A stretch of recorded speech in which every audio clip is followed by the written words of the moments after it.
Ka hin muni apanin hin khoa chen khom pi ding bo in ka na ve hin la ka lung si na chen sei do ngam lo win na lung ka na hole lung se dang na nei he pa lo vin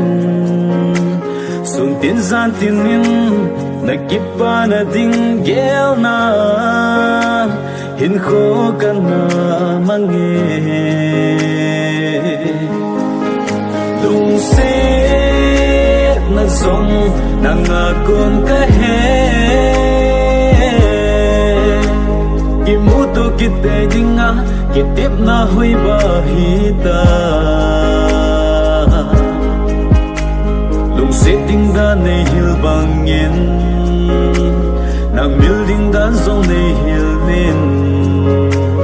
hin kho kiting leva nang bo ka hen ding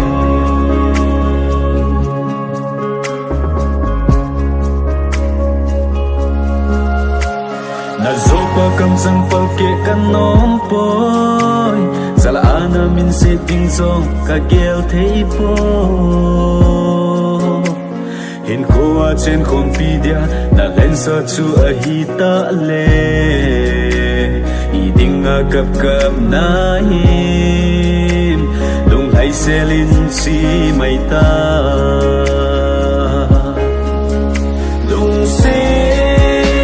na song na nga kon ka he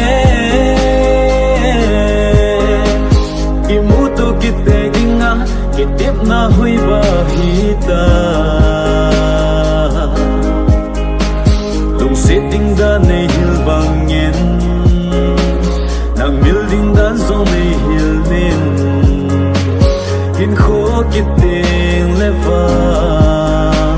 nang bo ka hen ding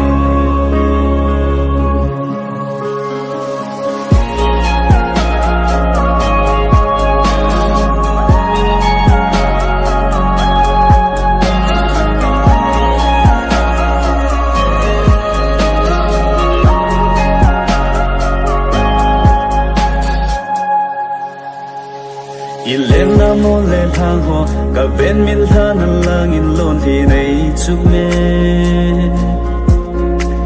nung ko kit thei ding hil le ko kit kan nom ta nge ye bol khom lai ni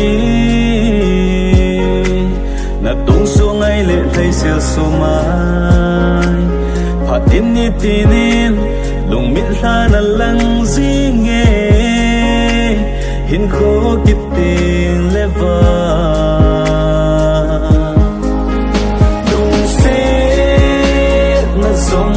nang nga kon ka he imuto kite dinga kitip na hui bahita lung se ding da nei hil bangin nang mil ding dan zong nei hil nin hin kho kiting leva